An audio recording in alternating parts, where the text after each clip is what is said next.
एक शराबी लड़का एक रात एक लड़की की वजह से मौत के मुंह से वापस आ जाता है, पर जब वो दोनों एक दूसरे के करीब आते हैं तो लड़की का ऐसा राज सामने आता है जो किसी की भी दोस्तों जिंदगी बर्बाद कर सकता है। वेलकम डियर रॉकेट्स, आज हम देखने वाले हैं के रैंप, हाल ही में रिलीज हुई जबरदस्त मूवी। तो कहानी की शुरुआत होती है कॉलेज से, जहां पर एग्जाम के बाद एक अजीब सी आंसर शीट टीचर के पास चेक करने के लिए आ जाती है, जो कि बहुत ही क्या बोले यार, यानी कि इसमें क्वेश्चंस के आंसर कुछ ज्यादा ही डिटेल्स में होते हैं दोस्तों। और ये आंसर शीट है कुमार अब्बावरम की, जिसने एग्जाम में क्वेश्चन का आंसर नहीं बल्कि अपनी लाइफ की स्टोरी लिखी हुई है, और ये सारी बातें वो टीचर अपने कॉलीग को बताता है। तो दोनों मिलकर कुमार की लिखी हुई इस कहानी को पढ़ने लग जाते हैं, और ये दोनों इस कहानी को शौक से नहीं बल्कि प्रेशर में आके पढ़ रहे होते हैं, क्योंकि कुमार ने शुरुआत में लिखा था कि आपको मुझे एग्जाम में पास करना ही होगा, अगर आपने ऐसा नहीं किया तो मैं अपनी जान दे दूंगा। अब ऐसा उसने क्यों लिखा था, ये अब कुमार की कहानी पढ़ने के बाद ही पता चलेगा। तो ये कहानी है कुमार अब्बावरम की, जो कि एक अमीर घर में पैदा हुआ और बस तब से ही वो जिंदगी के मजे ले रहा है दोस्तों। कुमार का मानना है कि लोग ये पढ़ाई लिखाई जैसी चीजें पैसे कमाने के लिए करते हैं, जो कि मेरे पास तो पहले से, तो भला मैं पढ़ने लिखने की मुझे क्या जरूरत। कुमार की माँ की बात करूं तो बचपन में ही गुजर गई थी दोस्तों। तब से कुमार को उसके पिता ने बड़े प्यार से पाला हुआ है। कुमार दिन भर घूमता रहता है, शराब पीता है। पिता को बड़ी चिंता होती है कि अगर कल कुछ हो गया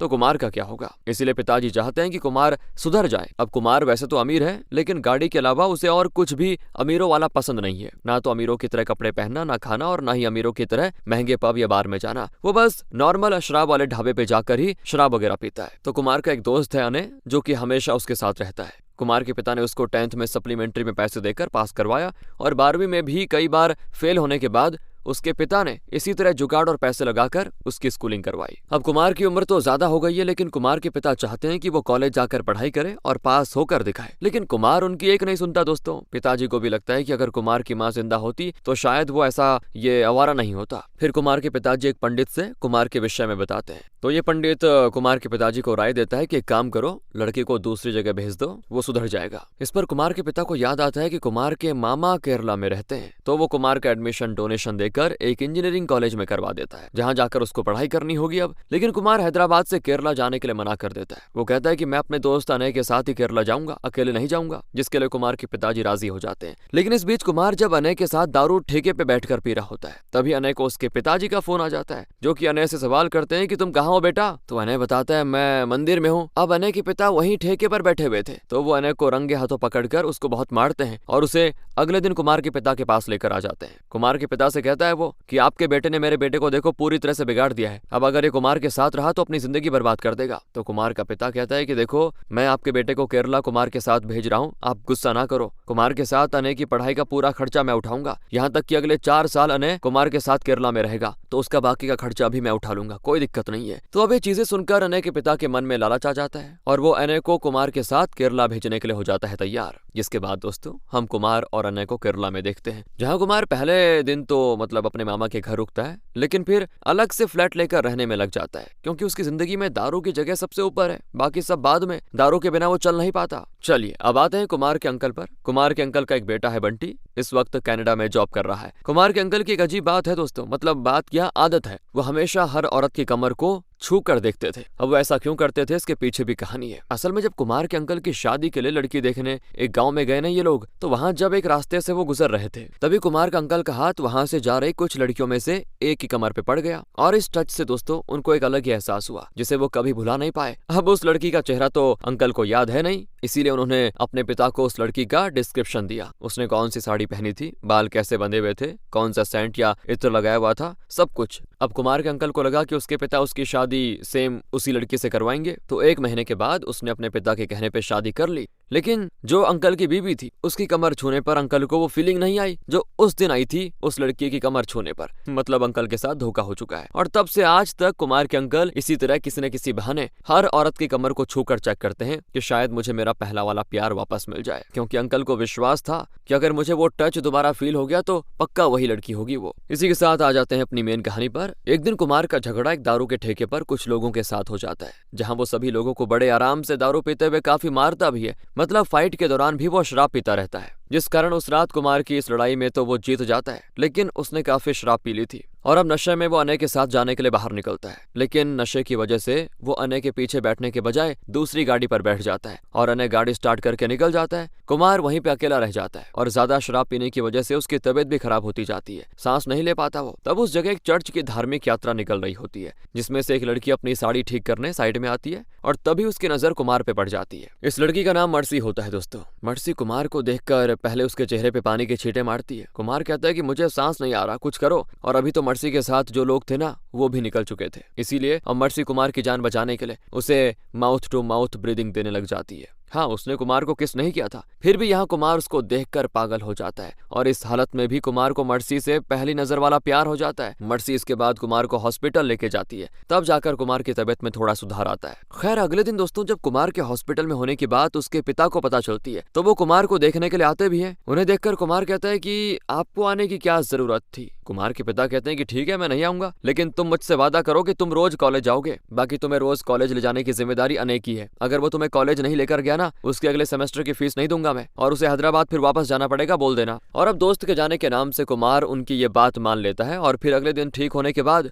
वो अनय के साथ कॉलेज पहुंच जाता है, जहां पर दोस्तों क्लास के दौरान कुमार की नजर मर्सी पर पड़ जाती है, जो कि उसकी क्लास में पढ़ती है। और क्योंकि दोस्तों कुमार आज पहली बार क्लास में आया था, तो उसे आज ही पता चला कि मर्सी उसकी क्लासमेट है। वो मर्सी को इशारे से बुलाता है, जो कि कुमार को देखकर चौंक जाती है। तब कुमार उसे बताता है कि मैं भी इसी क्लास में हूँ यार, और दोनों उस रात के बारे में चलती क्लास के दौरान धीरे धीरे बातें कर रहे होते हैं, जिस कारण टीचर उन दोनों को ही क्लास के बाहर निकाल देता है। मर्सी बाहर कुमार से पूछती है कि तुम ठीक तो हो ना अब। तो कुमार कहता है कि तुम्हें उस दिन देखने के बाद मैं फर्स्ट क्लास हूँ, शराब के नशे में होने का फायदा तो हुआ, कम से कम तुमसे मिल गया। वो मर्सी से कहता है कि अब मुझे नहीं पता कि मैं अच्छा लड़का हूँ या बुरा, लायक हूँ या नालायक, बस मैं तुमसे एक प्रॉमिस करना चाहता हूँ कि अगर तुमने मेरे प्यार को कबूल कर लिया तो मैं जिंदगी भर तुम्हारा साथ दूंगा। कुमार की बातें मर्सी चुपचाप होकर सुनते जाती है और तभी मर्सी की दोस्त प्रिया वहां पे आती है। तो मर्सी उसको सब कुछ बताती है जो भी कुमार ने उसे कहा। इस पर प्रिया कुमार से कहती है कि तुम इसे आम लड़की मत समझो, पहले इसके बारे में जान तो लो। लेकिन कुमार प्यार में पागल हो चुका था, वो प्रिया की एक भी बात नहीं सुनता, उसे तो बस मर्सी की हाँ का इंतजार था। वो मर्सी को कई बार पूछता भी है,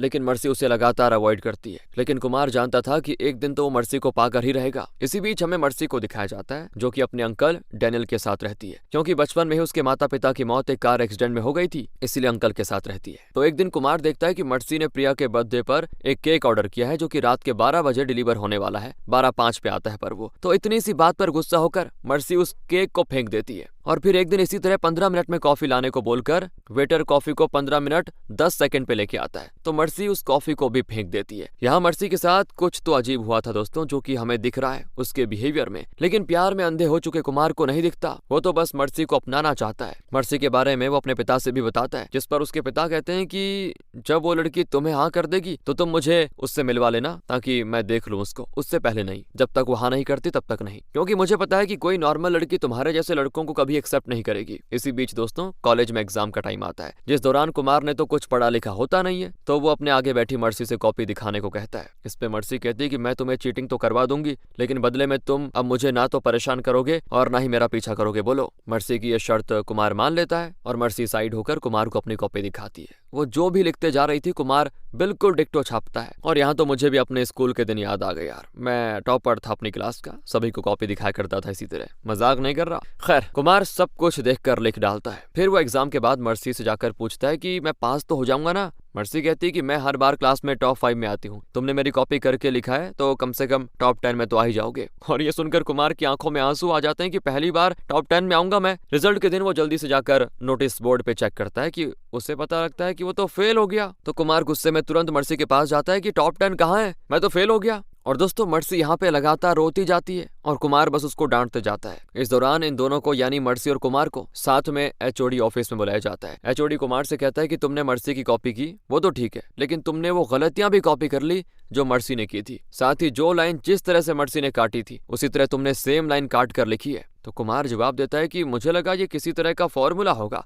और मर्सी गुस्से में कुमार को देखती रह जाती है, क्योंकि कुमार को चीटिंग कराने के चक्कर में उसका भी बैग लग गया है। यहाँ फिर मर्सी एचओडी से बताती है कि ये मेरे पीछे पड़ा हुआ था सर, और इससे पीछा छुड़ाने के लिए ही मैंने चीटिंग कराकर अपना पीछा छुड़ाना सोचा। तो एचओडी मर्सी को पास तो कर देता है, लेकिन आगे के लिए वार्निंग भी देता है। लेकिन साथ ही वो कुमार के पिता को बुलाकर इस बारे में बताता है, जो कि अब क्या ही बोल सकते थे, वो तो अपने बेटे को अच्छे से जानते थे। और यहाँ कुमार को एचओडी उनकी वजह से रेस्ट्रिकेट नहीं करता, क्योंकि कुमार के पिता ने इस कॉलेज में अच्छा डोनेशन दिया था। और इस तरह फाइनली कुमार को वार्निंग देकर छोड़ दिया जाता है, लेकिन उसको ये एग्जाम क्लियर करना होगा कैसे भी करके। कुछ दिनों के बाद कॉलेज में धूमधाम से ओणम फेस्टिवल मनाया जाता है, जहां कुमार को आने से पता चलता है कि कुछ लड़कों ने मर्सी पर कुछ कमेंट किए हैं। तो कुमार कहता है कि मर्सी खूबसूरत है, लड़के तो कमेंट करेंगे ही, ये कोई बड़ी बात थोड़ी है, वो संभाल लेगी। लेकिन अनय बताता है कि उन लोगों ने मर्सी को गलत तरीके से टच भी किया, जिस कारण बेचारी काफी रो रही है। ये सुनते ही कुमार का दिमाग गर्म हो जाता है और वो गुस्से में पहले मर्सी के पास जाता है, उससे कहता है कि मैंने तुमसे कहा था ना कि मैं पूरी जिंदगी तुम्हारा साथ दूंगा। अब तुम्हें उन लड़कों ने छेड़ा है ना, देखो मैं क्या करता हूं उनका। तुम्हें मैंने प्रॉमिस किया था ना, अब देखो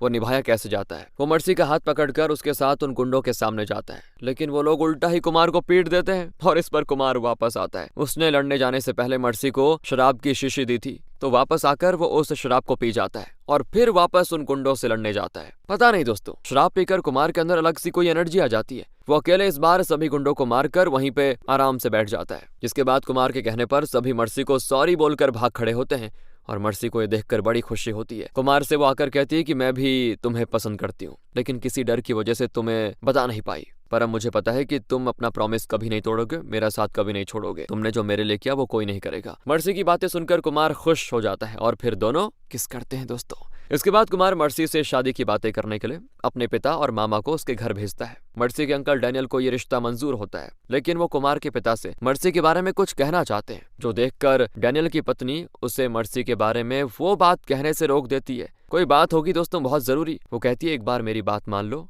वो वाली बात ना बताओ। अब ऐसी कौन सी बात है भाई, ये आगे पता चलेगा। सब कुछ सेट था दोस्तों, रिश्ता पक्का हो जाता है। उसी खुशी में कुमार जब अनय के साथ दारू पार्टी कर रहा होता है, तभी उसे मर्सी का फोन आता है, जो कुमार से पूछती है कि मुझे तुमसे कल कुछ इंपॉर्टेंट बात करनी है, तुम मुझसे दिन में 11 बजे मिल सकते हो क्या? कुमार कहता है ठीक है मिल लूंगा। मर्सी कहती है प्रॉमिस करो तुम टाइम पर आ जाओगे। तो कुमार कहता है हाँ पक्का आ जाऊंगा। पूरी रात मर्सी कुमार को कॉल करके टाइम और मिलने की जगह याद दिलाती रहती है और कुमार बार बार प्रॉमिस करता रहता है कि मैं टाइम पे आ जाऊंगा। लेकिन वो तो नशे में था दोस्तों, इसीलिए प्रॉमिस तो उसने ऐसे नशे में कर दिया था। लेकिन सुबह मर्सी कैफे में टाइम पर पहुंच जाती है, लेकिन कुमार 11 बजने के बाद भी नहीं आता, जिस चीज की वजह से मर्सी पागलों की तरह सब कुछ तोड़ने फोड़ने लगती है। उसने पूरा कैफे बुक किया था ताकि वो कुमार को अपने दिल की बात खुलकर बता सके, मगर वो आया ही नहीं। सीन कट होता है और कुमार के फ्लैट में डैनियल उसको ढूंढते हुए आता है। दोपहर के 2 बज चुके थे और कुमार अभी तक सो रहा है। बताओ, उसने रात भर दोस्तों के साथ जमकर पार्टी की, दारू पी। तो डैनियल कुमार से बताता है कि मर्सी असल में आईसीयू में है, क्योंकि तुम मुझसे 11 बजे मिलने नहीं गए तो उसने कैफे के बाथरूम में जाकर फिनाइल पी लिया। तुम्हें पता है मर्सी को अगर कोई प्रॉमिस या कोई कमिटमेंट करके पूरा नहीं करता तो मर्सी उस केस में इसी तरह खुद को चोट पहुंचाने की कोशिश करती है। और यहाँ पर कुमार को दोस्तों वो लेट केक और वो लेट कॉफी पर मर्सी ने कैसे रिएक्ट किया था वो याद आ जाता है। वो तो छोटी बात थी, उस केस में मर्सी ने ऐसी कोई बेवकूफी नहीं की, लेकिन कुमार से तो वो प्यार करती थी। उसने ये वादा तोड़ दिया और ये उससे बर्दाश्त नहीं हुआ। अब डैनियल बताता है कि मर्सी को असल में पीटीएसडी यानी कि पोस्ट ट्रॉमेटिक स्ट्रेस डिसऑर्डर है, मतलब कुमार की वजह से वो हॉस्पिटल में है। मर्सी को अगर कुछ हुआ तो डैनियल कुमार को पुलिस से अरेस्ट करवाने की धमकी देता है। लेकिन अभी कुमार पहले मर्सी को देखने के लिए हॉस्पिटल पहुंच जाता है, जहां जाकर उसे पता चलता है कि मर्सी अब खतरे से बाहर है। तब ये सुनकर तो उसकी जान में जान आती है और वो डैनियल से पूछता है कि आखिर ये सब हुआ क्या है, क्या आप मुझे सब शुरू से समझाएंगे कि मर्सी ऐसा क्यों करती है। डैनियल बताना शुरू करता है कि मर्सी असल में मेरे भाई की बेटी है। मर्सी जब छोटी थी तो मेरा भाई और उसकी पत्नी अपने बिजनेस की वजह से काफी बिजी रहते थे। वो मर्सी को बिल्कुल भी टाइम नहीं देते थे। कई बार वो प्रॉमिस करते थे लेकिन समय से घर नहीं आ पाते थे, ना ही वो मर्सी को कहीं घुमाने लेके जाते थे। दिन रात बस काम में बिजी रहते थे और छोटी मर्सी इस बात से बहुत ही ज्यादा हर्ट हो गई और उसने एक दिन रोकर अपनी तकलीफें अपने माँ बाप को बताई, जो देखकर मर्सी की माँ ने फैसला किया कि अब से मर्सी के पिता बिजनेस को संभालेंगे और वो मर्सी पर ध्यान देगी। तो बस ये दोनों अगले दिन ऑफिस जाकर सारी फॉर्मेलिटीज खत्म करना चाहते थे ताकि फिर मर्सी की माँ उसके साथ रह सके। तो जब सब कुछ खत्म करके दोनों माता पिता घर आ रहे थे तो मर्सी की माँ ने उसे कॉल किया और कहा कि बेटा हम 15 मिनट में घर पहुंच जाएंगे, हम प्रॉमिस करते हैं 15 मिनट में पहुंचकर हम साथ में फिर खाना खाएंगे रात का। ये सुनकर मर्सी खुश हो गई, लेकिन वो टाइम पर क्या वापस ही नहीं आ पाते। दोनों का एक्सीडेंट हो गया था, उनकी लाश ही घर आई बस। ये सब समझने के लिए मर्सी बहुत ही छोटी थी। उसे तो लग रहा था कि उसके माता पिता ने उसका प्रॉमिस तोड़ दिया, इसीलिए वो उन्हें बाहर आकर देखती भी नहीं है। तब से मर्सी को डैनियल ने ही अडॉप्ट किया था। उसने और डैनियल की पत्नी ने मर्सी को अपनी बच्ची समझकर पूरा पाला। दोनों ने मर्सी को इतना प्यार दिया कि क्या बताएं। लेकिन मर्सी उसके बाद ऐसी सिचुएशन में और भी ज्यादा एक्सट्रीम स्टेप्स लेने लगी। एक बार तो बर्थडे पर गलत केक लाने की वजह से उसने अपने हाथ पर चाकू से कट कर दिया। उसका ये बिहेवियर देखकर उन्होंने उसको एक साइकेट्रिस्ट के पास भी पहुंचाया। वहां डैनियल ने मर्सी की दिमागी हालत के बारे में बताया सभी को। तो साइकेट्रिस्ट ने कहा कि मर्सी को काउंसलिंग करके ही सही किया जा सकता है, लेकिन इससे पहले डॉक्टर ये जानना चाहता था कि मर्सी की कंडीशन कितनी एक्सट्रीम है। इसीलिए डॉक्टर डैनियल से कहते हैं कि आप मर्सी को कहीं घुमाने या उसको कुछ ऐसा प्रॉमिस कर दो और फिर उस बात से मुकर जाओ जिस पर मर्सी या तो अपनी जान लेने की कोशिश करेगी या धमकी देगी। तो आप लोग भी उसको ऐसी धमकी दो। डैनियल मर्सी के साथ ऐसा ही करता है। वो मर्सी से कहीं जाने का वादा करके मुकर जाता है और साथ ही मर्सी के सामने फांसी के फंदे के साथ खड़ा हो जाता है। लेकिन मर्सी उनसे कहती है कि तुम सब भी मर जाओ और मैं भी मर जाती हूँ। इतना कहकर वो बालकनी से छलांग लगा देती है, जिसे फिर डैनियल एन वक्त पर पकड़ लेता है। उस दिन के बाद मर्सी के स्कूल से कई बार डैनियल को कॉल आने लगे, क्योंकि एक बार तो मर्सी के टीचर ने टाइम पर पढ़ाना शुरू नहीं किया तो मर्सी ने अपना सर बेंच पे मारना शुरू कर दिया था। इस पर मर्सी के अंकल को प्रिंसिपल बुलाकर कह देती है कि आपकी बेटी पूरी तरह पागल है। अब उन्होंने मर्सी को उसके सामने पागल बोला था, तो जो भी मर्सी को पागल बोलता था उस पर डैनियल केस कर देता है। इसी वजह से मर्सी का कोई दोस्त नहीं था, सिर्फ प्रिया ही उसकी दोस्त है बचपन से, जो कि बाहर मर्सी के साथ जो भी होता है वो सारी हरकतें डैनियल को बताती रहती है। अब ये सारी कहानी सुनकर कुमार को समझ नहीं आता कि वो क्या करे। उसी बीच मर्सी को होश आ जाता है और वो कुमार को मिलने के लिए बुलाती है। कुमार जैसे ही अंदर जाता है ना, मर्सी उस पे चिल्लाने लग जाती है कि तुम टाइम पर क्यों नहीं आए। और मर्सी का बदला हुआ रूप देखकर कुमार एक सांस में बोल देता है कि मैं और अनय साथ में ज्यादा दारू पी लिए थे, तो हमसे एक आदमी का एक्सीडेंट हो गया। उसे देखकर मैं घबरा गया और फिर उसे लेकर मैं हॉस्पिटल पहुंचा। हॉस्पिटल में जब तक वो ठीक नहीं हुआ तब तक हम वहीं पे रुके रहे। मैं नशे में था तो मुझे टाइम का अंदाजा भी नहीं रहा और सुबह मुझे हैंगओवर हो गया था, जिसके बाद मुझे दोपहर में तुम्हारे बारे में पता चला तो मैं यहाँ पे आ गया। अब उसकी ये बातें सुनकर तो मर्सी उसको माफ कर देती है। वो कुमार से कहती ठीक है, मुझे तुमसे इंपॉर्टेंट बात करनी थी। हमारी शादी तो तय हो गई है, लेकिन हमारे एक दूसरे को आई लव यू बोलना, प्रपोज करना बाकी रह गया है। इनकी इस बात के बीच नर्स आ जाती है तो कुमार बिना कुछ बोले ही जल्दी बाहर आ जाता है। वो अब मर्सी से शादी नहीं करना चाहता था, क्योंकि वो कुमार की जिंदगी नरक से बदतर बना देगी अपने उस बिहेवियर की वजह से। इसीलिए वो मर्सी से ब्रेकअप करने के लिए पहले खुद को दारू से चार्ज करता है बढ़िया, ताकि उसमें हिम्मत आ जाए। और शराब पीने के बाद कुमार बहुत ही कॉन्फिडेंस के साथ वापस मर्सी के पास आता है, जहां वो मर्सी से कहता है कि देखो हम दोनों अलग अलग स्टेट से हैं, हमारी भाषा भी अलग है, तुम मलयालम बोलती हो और मैं तेलुगु, हमारा कोई मेल नहीं हो सकता, हमारा रिश्ता टिकेगा ही नहीं और आज ही मैं तुमसे ब्रेकअप करता हूँ। बस दोस्तों, ये सुनते ही मर्सी वापस से वायलेंट हो जाती है और खुद को चोट पहुंचाने की कोशिश करती है, जिसको देखकर कुमार से रहा नहीं जाता। उसका सारा नशा उतर जाता है और वो किसी भी तरह मर्सी को ये बोलकर शांत करता है कि अरे मैं मजाक कर रहा था। और फिर लास्ट में कुमार को किस करके ही मर्सी को कंट्रोल करना पड़ता है। वो मर्सी से आई लव यू बोल देता है और मर्सी उसको गले लगा लेती है। साथ ही वो कुमार से ये भी कहती है कि तुम्हें कल रात की बात याद है ना, जो तुमने एक और इम्पोर्टेंट प्रॉमिस किया था। अब कुमार को याद ही नहीं आ रहा था कि उसने कौन सा प्रॉमिस कर दिया, लेकिन अब वो ये तो नहीं कह सकता ना कि वो भूल गया। इसीलिए वो मर्सी से कहता है हाँ मुझे याद है। साथ ही कुमार से मर्सी एक और प्रॉमिस लेती है कि देखो अब तुम शराब को हाथ नहीं लगाओगे, क्योंकि इसी शराब की वजह से तुम टाइम पे नहीं आ पाते। बेचारा कुमार क्या ही करता, वो मर्सी की बात मान लेता है। फिर जब कुमार बाहर आता है तो डैनियल उससे कहता है कि मर्सी तुम्हें प्यार करती है, इसीलिए तुम अब तक बचे हुए हो। और मुझे प्रिया ने बताया कि तुम भी उसके पीछे पहले पड़े थे। प्रिया तो यहाँ ये भी बताती है कि मैंने भी कुमार को वार्न करने की कई बार कोशिश की कि लड़की को जान लो पहले, लेकिन नहीं, ये पागल तो प्यार में था, मेरी एक नहीं सुनी उसने। तब डैनियल कुमार से कहता है कि अब मर्सी को कोई चोट ना पहुंचे, इसकी जिम्मेदारी तुम्हारी है, समझे। बेचारा कुमार बुरी तरह फंस चुका था। वो पूरी तरह से ध्यान देता है कि मर्सी को कभी भी कुछ बुरा ना लगे, यहाँ तक कि अगर वेटर कॉफी लाने में देरी करता तो कुमार खुद वो कॉफी टाइम से लाकर मर्सी के सामने पेश कर देता। अब एक दिन की बात है दोस्तों, कुमार को मर्सी आकर चिल्लाने लग जाती है कि तुम्हारा एग्जाम है 20 मिनट में और तुम यहाँ हो, तुम अपना प्रॉमिस भूल गए क्या। इस पॉइंट पर कुमार को याद आता है कि उस रात मर्सी ने मुझसे कहा था कि तुम्हें कुछ भी करके एग्जाम पास करना होगा, नहीं तो मैं सेकंड ईयर में चले जाऊंगी और तुम फर्स्ट ईयर में रह जाओगे। हमारी शादी फिर कॉलेज के बाद ही होगी, इसलिए मैं तुमसे दूर नहीं रहना चाहती। कुमार को दोस्तों ये प्रॉमिस याद आ जाता है, यही उसने प्रॉमिस किया था कि वो सारे एग्जाम पास करके दिखाएगा। अब ये कोर एग्जाम था जो कि सिर्फ कुमार को अकेले ही देना था, क्योंकि कुमार ही फेल हुआ था ना, वो तो कुछ भी पढ़कर नहीं आया था। तो भला वो लिखता क्या दोस्तों, इस बार भी उसने पेपर चेक करने वाले के लिए अपनी ही कहानी लिख दी ताकि वो कुमार को पास कर दे, क्योंकि ये जिंदगी और मौत का सवाल था। अगर वो पास नहीं हुआ तो मर्सी को दिया हुआ प्रॉमिस पूरा नहीं होगा और मर्सी निकल पड़ेगी अपनी जान देने, जिसका पूरा इल्जाम कुमार पर आएगा। तो कुमार की ये सारी कहानी पढ़ने के बाद टीचर डिसाइड कर देता है कि वो कुमार को तभी पास करेगा जब कुमार उसके सामने बैठकर एग्जाम देगा और कम से कम एक आंसर का जवाब तो सही से लिखे, तो टीचर उसे पास कर देगा। बाकी कुमार को इतना तो करना ही पड़ेगा यार, कुमार के रिक्वेस्ट करने के बाद भी वो कुमार की एक नहीं सुनता। इसी बीच कुमार के पिता उसका बर्थडे एक फार्म हाउस में सेलिब्रेट करने वाले हैं, जिसमें मर्सी की भी फैमिली को इनवाइट किया गया है। वो कुमार से कहते हैं कि तुम्हारे मामा यानी कि अंकल का लड़का बंटी वो भी कनाडा से अपने दोस्त के साथ आ रहा है, तुम एक काम करो एयरपोर्ट से उसे पिकअप कर लो। कुमार भी अपने पिता के कहने पर बंटी को लेने के लिए जाता है,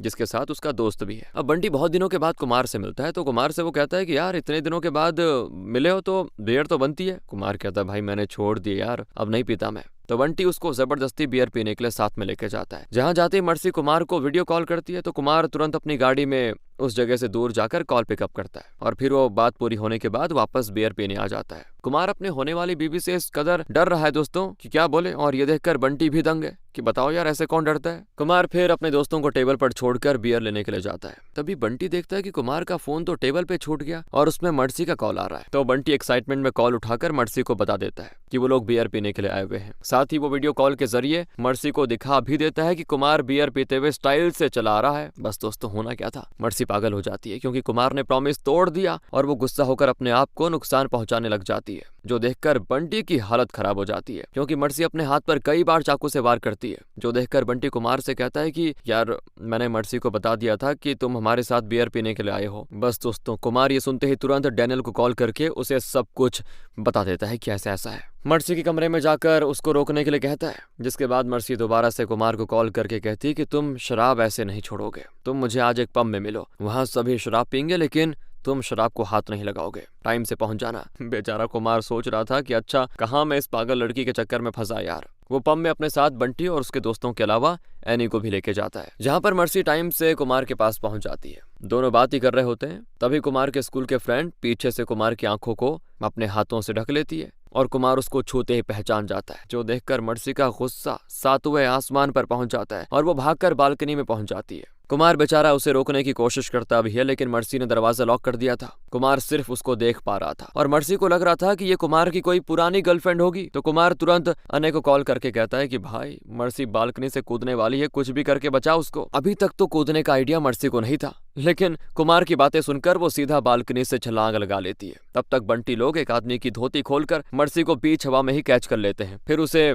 गाड़ी में बंद कर देते हैं जहां फिर कुमार मर्सी को जाकर किसी तरह विश्वास दिलाता है कि मैं तुमसे ही प्यार करता हूं और किसी से नहीं करता। मर्सी भी उसके मानने से मान जाती है, लेकिन यहाँ बंटी मर्सी को उग्रवादी बोलने लग जाता है क्योंकि उसे मर्सी से डर लगने लग गया था। फिलहाल कुमार के कहने पर मर्सी उसके दोस्तों से सॉरी बोलती है और फिर ये सभी फार्म हाउस में कुमार के बर्थडे पार्टी में मिलते हैं, जहां पर कुमार के मामा का हाथ गलती से मर्सी के साइकियाट्रिस्ट डॉक्टर की पत्नी की कमर पर लग जाता है और ये सेम टच था जिसकी तलाश कुमार के मामा इतने सालों से कर रहे थे। वो डॉक्टर की पत्नी को देखकर समझ जाते हैं कि यही वो लड़की है जिसकी कमर को टच करके मुझे पहली बार प्यार हुआ था। कुमार के मामा ने तुरंत मन बना लिया दोस्तों कि वो अपनी पत्नी को तलाक देकर डॉक्टर की बीवी से शादी करेंगे। बस उन्हें डॉक्टर को पहले तलाक करवाना था उसकी बीवी से। वो हर जगह डॉक्टर की बीवी का पीछा कर रहा होता है, जो चीज डॉक्टर भी नोटिस करता है और बंटी तक दोस्तों उनके इस प्लान को सुन लेता है कि उसके पिता किसी गैर औरत के चक्कर में उसकी मां को तलाक देने वाले हैं। वो अपने पिता को रोकने की बहुत कोशिश करता है, लेकिन कुमार के मामा का इरादा पक्का था दोस्तों, मामला प्यार का था। दूसरी तरफ कुमार भी मर्सी से ये रिश्ता तोड़ना चाहता था, इसीलिए वो अपने मामा से कहता है कि वो मर्सी और उसके घर वालों से प्लीज इस बारे में बात करें। कुमार के मामा कुमार से कहते हैं कि बेटा तुम क्यों रिश्ता तोड़ना चाहते हो, लड़की अच्छी खासी तो है। कुमार कहता है कि अरे मैं आपको समझा सकता हूँ, लेकिन प्रैक्टिकली समझाऊंगा तो आपको ज्यादा समझ आएगा। इसके लिए वो बोलता है मामा आप जाओ और मर्सी से कहो कि आप उसको अगले 10 मिनट में शॉपिंग पे ले जाने वाले हो और साथ ही प्रॉमिस करना मत भूलना। कुमार के कहने पर उसका मामा ये बात मर्सी से कह के आ जाता है और फिर 10 मिनट के बाद कुमार अपने मामा से कहता है कि अब जाकर आप उससे ये कहो कि आप बिजी हो, कुछ काम आ गया है और वो प्रॉमिस तो मजाक में किया था, जाओ ऐसा बोल दो। और जब ये बात मर्सी सुनती है तो पागल होकर मामा पर ही चाकू से हमला कर देती है और मामा को बहुत ही चोट आ जाती है। मामा समझ जाता है कि जो कुमार समझाना चाहता है समझ गया मैं, तो वो कहता है कि बेटा मैं खुद तुम्हारे पापा से कहूंगा इस रिश्ते को तोड़ दे। अब इनकी बातें मर्सी का डॉक्टर सुन रहा था। वो कुमार से आके बोलता है कि तुम ऐसा कुछ ना करना। तुम किसकी बात मान रहे हो, अपने मामा की? अरे वो इंसान प्यार के बारे में जानता ही नहीं कुछ। मैं जब से यहाँ हूँ ना तब से देख रहा हूँ